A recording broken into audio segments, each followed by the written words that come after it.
Hello, this is teddygaming and welcome back to another preview video, and in this one we're going to be looking at the tmnt, the RW ongoing series, issue 140.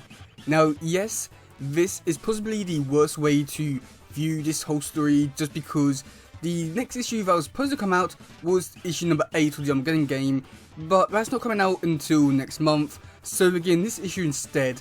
And I won't lie, I do hate this.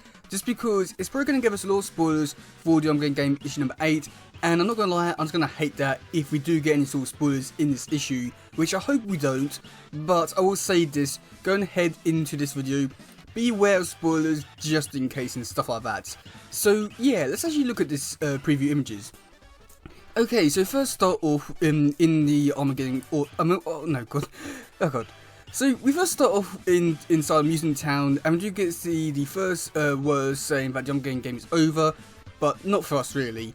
And then we do go into the next few bits saying that it's been a month since they defeated all the stuff, and we do get to see a really cool shot of the turtles going up against the Pearl Dragons, a little reminiscent of how they did it in the Mirage issue number 1, which I do find really interesting and stuff like that. And it's really interesting to see that the turtles are fighting the Pearl Dragons in daylight in New York.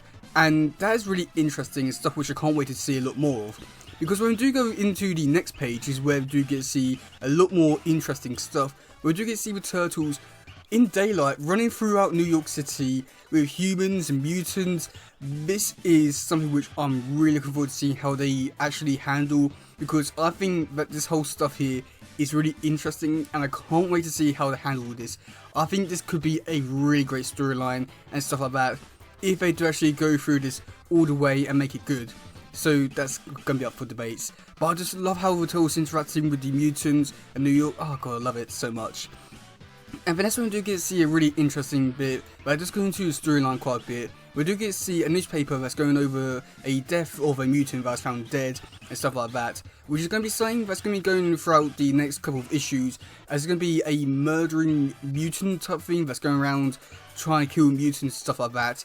And I've got a feeling I know who it is. If you do, if you've seen these stuff for next running issues, there's a certain character, Leatherhead, who is back, and I've got a feeling that he may be the one who's going to go around and kill these mutants and stuff like that. So I guess it's going to be up for debates, so that's going to be really interesting. And then going to the next bit, which is also really interesting, we do get to see Dante reading the book. I do think that this book is from the future, and he does mention in and then also in the next page, we do mention timelines and stuff like that, which I do want to bring that up because I do find that really interesting for the choice of words. And yeah, so as you see, Johnny's running late, and the turtles are running off, and we do get to see April at the second time round shop, which I must admit is really great to see that shop again. Really love the somewhat reference, or somewhat not. Mona Lisa's back, yay I guess, and yeah. So I'm going into the next bit. We do get to see the turtles just more or less one down after it, and that's when Raph is talking to Alapex on the phone, but sort of not, just because he's sending the text to Alapex and she's not replying, and that's when he sees her, or what he thinks is her, but is not too sure if it is her or not. So then we do go into the next page where we do get to see Jenica says to Raph basically, no, you don't need to go over there and stuff like that. And Jenica gets an alert saying that her band practice is starting, so she goes off and runs off to do that. And we do have Mikey on the phone and he's watching a press tour where we do get to see Baxter Stockman, Sadie Pride and Regina Cersei all talking about the Armageddon game. So I'm really curious to see how that all plays out, because that's going to be really interesting to see how those characters interact and stuff like that. And also not to mention how Baxter Stockman is going to get out of the mess he got in the Armageddon game issue number 6. No, yes. So yeah, it's going to be really interesting to see how that all plays out. And yeah, so that's pretty much all it is for the preview pages.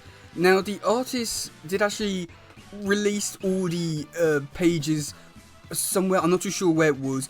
I'm not going to show them here just because I don't know if I had the clearance to do that to show off the full comic, but not to mention it's just black and white, there's no text or anything like that, so it's going to be a little bit weird just to show off some images with no real context to them. So I'll leave that for when the real proper comic comes out. And with this artist, I do want to bring this up because this artist is called Gavin Smith, and he's worked on a few covers before. He's worked on the game stuff, the ongoing series, and he's even done some last running covers, which I must admit, they've all looked really great. So I'm really curious to see how well he's going to be doing the artwork for this series, just because it again has potential to be really great. And I do hope that this artist will stick around for quite a while because again the artwork is amazing so far. So then going into the description for this, it's quite interesting I would say. So the description is: a shamed mare, a fallen wall, a new burrow and broken trust among found family. Left reeling from the events of the Armageddon game, but tmnt grapple to hold it all together as the rest of New York City struggles to find equilibrium. The city's new dynamic meets a new slate of challenges and opportunities, and while a dark threat lurks in the shadows of Mutant Town, several details' closest allies separate themselves from the brothers. So with the people who are separating themselves, I've always theorized that this could potentially be like Casey, Angel, Alapex leaving and going off to do stuff with Karai and the Alliance. So I'm not too sure if that will be going ahead, but yeah. And then with the threat that lurks in the shadows, again, I've said this before, but I do think that it could potentially be Leatherhead. So yeah. Okay, so looking at the covers now, we do have this cover A, which is done by Gavin Smith, and oh boy, this one's really amazing. Just so great. The artwork is amazing. And yeah, I don't really know what else to really say. It's just so amazing. It like plays a lot of homage to the original Toll comic from back in 1984. And it just looks so great. And yeah, this is amazing. I can't wait to see what actually goes down in this issue fully. It's just, amazing. And then we do have cover B, which is done by Kevin Eastman. And this one, oh boy, this one's really great and amazing as well. I mean, it has the weasels on it, so yeah, of course it's going to be amazing. And again, they are going back to the original 1984 cover and still doing homage to it, but this one is just perfect just because, I mean, it's the weasels, there really isn't anything else. It's just amazing.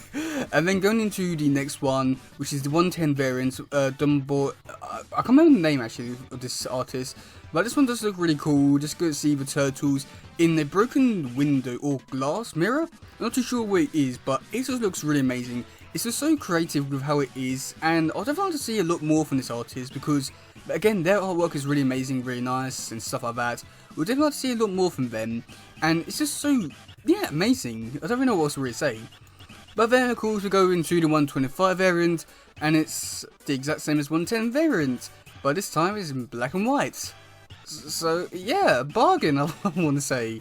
And then if that's not up for your, then, you know, if that's not up your street, we do have a 150, which is the cover B, but black and white. So, yeah, absolute bargain.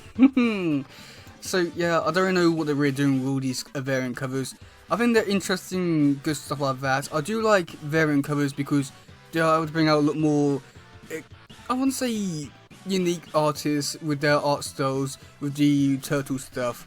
But then literally just taking the exact same covers which I already have, but black and white, it doesn't really feel that creative or anything like that. It just feels though that I could get a better version of it in colour. So yeah. And then for the final one, which is a really small one for the image itself, we do get to see an online exclusive for IDW, which I must admit I don't really like, just because if you don't live in the US, everywhere else is really expensive for the postage for these comics, and yikes, I'm not paying for that. But I must admit the artwork for this one does look really cool and really great, so I will give them compliments where they do deserve it, but other than the price, it's really great. But yeah, I must admit I do really like this artwork. It's possibly amazing, and yeah, I can't deny I really do like this one because of the weasels. But yeah, so let me know in the comment section below what you think about all this. Are you looking forward to this? Are you not?